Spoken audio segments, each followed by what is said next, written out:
Hey friends, Steven here, and today we're going to take a little trip to the rehearsal space for my band Modern Witchcraft. I'm going to show you how I use the Quad Cortex in conjunction with our in-ear system and how I feed the signal into it, just kind of the basics of how it works. And I'll go over all the components and talk to you about how you could set up an in-ear system for yourself. So let's head to Dayton, Ohio, and check out the in-ear system.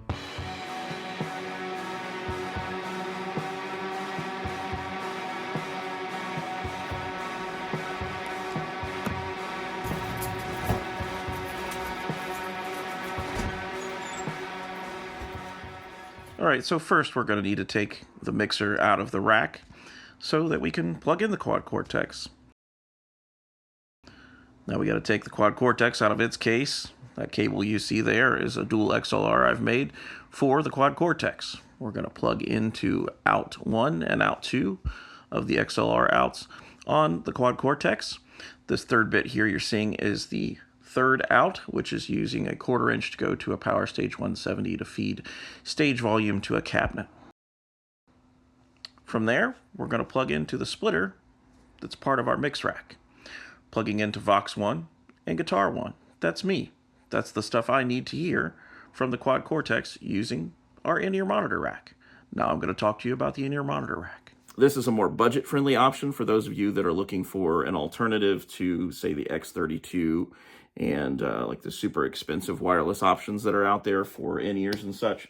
So I went for, I wouldn't say mid-tier, but just below mid-tier options that are fantastic and really cost-effective. So I'll put some lovely B-roll of these items as I am going over them, as well as some lovely voiceover work. You're going to like it. I guarantee it. That got real Men's Warehouse, and I'm sorry. Anyhow, let's talk about it. All right, so first up in the rack is this MS8000, which is an XLR splitter that Behringer makes. It takes in a single XLR input and splits it into 2 outputs per channel. So we have 8 inputs and 16 outputs. So from the back of the splitter, we go to 2 different XLR snakes, one of which goes into our mixer, and then the other one goes to front of house. So they have XLR leads that are a duplicate of what we are sending to our mixer. This allows us to have complete control of our own independent mixes, and it allows for the front of house to have complete independent control of their mix. All right, so getting into the mixer itself, we are using the UI16 from SoundCraft. There'll be some clever B-roll here, so it's not as blurry. I realize that the setting I'm using is making it blurry back here, so calm down. Here comes the B-roll.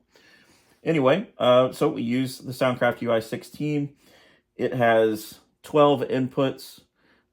We are currently only using 8 because that's what the splitter accommodates. As you can see, it's fairly bare bones on the front. This is all inputs and outputs.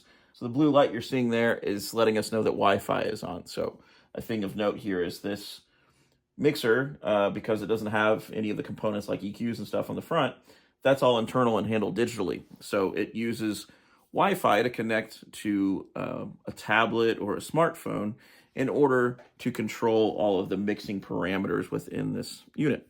Now it's similar to something like the 32X or the X32. 32X is Sega Genesis adaptation, I believe.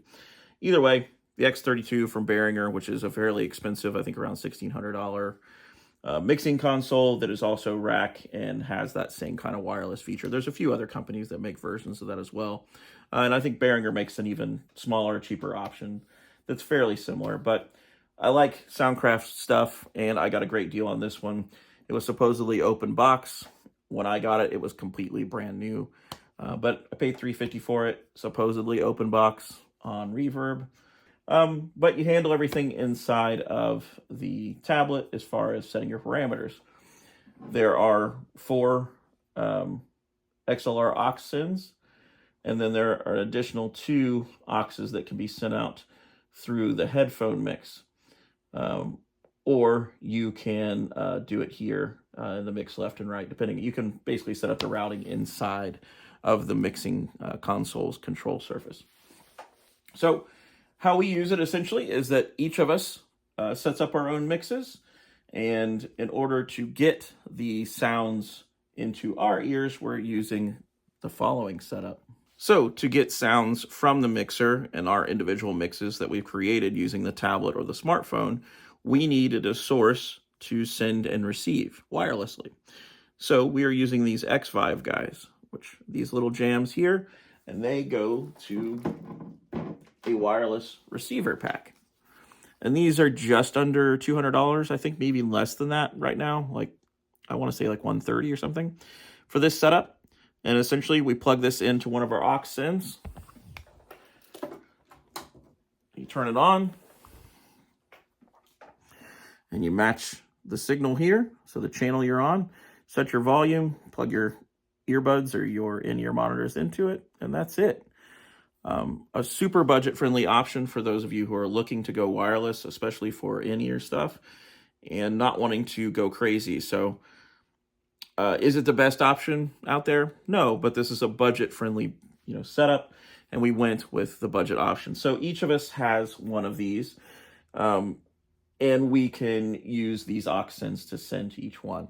Now, the one downside of the X5s is more so to do with our mixer itself, and that these inputs or these outputs are fairly close together. So if we have more than one of these next to each other, they start to not fit. So we bought some 90-degree angle deals that allow them to come out. You can also just take a short XLR cable and raise them up if you need to get them out of the way, if you're using the UI16. And this right here is the creme de la creme, the most amazing rack drawer you've ever seen. It was $40, open box, on Amazon. And it's where we keep all the stuff that we use with the rack. So it's where our in-ear stay. That is where the iPad stays. It's where some backup stuff stays for our guitar rigs. It's just a solid place to store things. It's a drawer. All right, and one last thing before we go, and that is the actual earbuds themselves. Now, myself and the other fellows in the band are using stuff from this company here, which is CCA. This is the C10 set. This is what our bass player Cody is using. This is the dual driver option. So the dual driver option adds a little more low end and has a little bit more natural high end. It just sounds and feels a little better than the alternatives that are out there. Now, in full transparency, the first experience I had using an in-ear setup was about a decade ago, and I was using some Audio-Technica in-ears in conjunction with a Sennheiser wireless pack. And the monitors themselves weren't that great. They're kind of thin sounding, but it was enough to get the job done. But that was my first experience, and that was a long time ago. So when I started building out this setup, I wanted to find some budget alternatives. So my first budget alternative was a set of Shure in-ear monitors. They were around $99. They were awful. They quit working pretty quickly, and I tossed them out. So I went and bought the $300 option, which is not budget friendly, but I thought, well, it's an investment. I'm going to use them a lot. Maybe just go for a better option. Those sounded horrible. They were very tinny and thin sounding. And when there was low end in them or bass, it was all in the harsh frequencies that are just kind of painful to have in your ear. So we still have those. They're a backup in the event that any of the four of us have issues with the ones that we're using, and we just need something to make it through a show. We still have them. There are other versions of this guy right here. So there's the C10, and then there is a mid-tier option and a higher tier option. The C10s start at $14.99 on Amazon, and they bounce between that price and around $20. You know how Amazon is. Sometimes stuff's more expensive, sometimes it's less. That's that. I use the $50 option, which is a 5-driver version of it. If I can get it close enough here. Hopefully it's not too gross. But this little guy here is the 5-driver option, also with clear plastic, so they're pretty inconspicuous on stage. I have replaced the ends from being the rubber ones with these foam ones, because the rubber ones, once you get sweaty, they just pop right out of your ear. So if you don't want that to happen, spend a little money, get these things. Actually, they were unrealistically expensive, but they do work, and they've improved using these, so worth the money. But it was about $15 just for these foam tips to replace the ones that come with it. But if you're someone who doesn't really get bothered by that, or you're not maybe someone who moves around a lot on stage, or you're not a sweaty person on stage, then maybe you don't need those, in which case you can just run with the ones that come with either the C10s or the nicer versions of these. I'll put links in the description to all this stuff. I don't do affiliate links. I tried doing that early on YouTube, and it was just a pain in the butt to keep up with. And frankly, I don't care that much. I'm not looking to make money here, just looking to share the experience and hopefully inspire some of you out there that are maybe looking to build an in-ear rig to get something like this that's going to be a little more cost effective.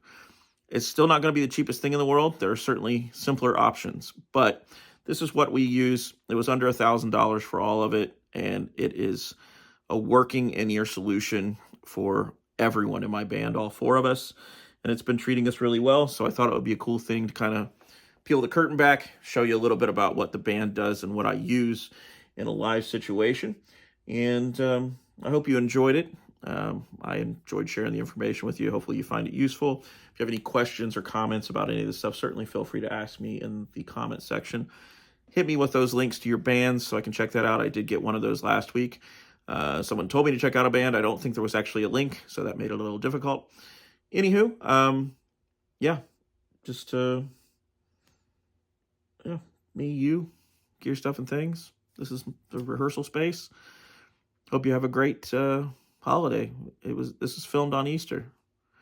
So for those of you who are doing bunny stuff or churching it up, hope you're having a great time. And for those of you who are just now seeing this, and obviously it's not Easter anymore, well, you survived. And I'm glad you took a little bit of time out of your day to come check out my silly video. Until next time, it's been me. It's always you. This is where Modern Witchcraft rehearses, and this that you're watching is Gear Stuff and Things. Until next time.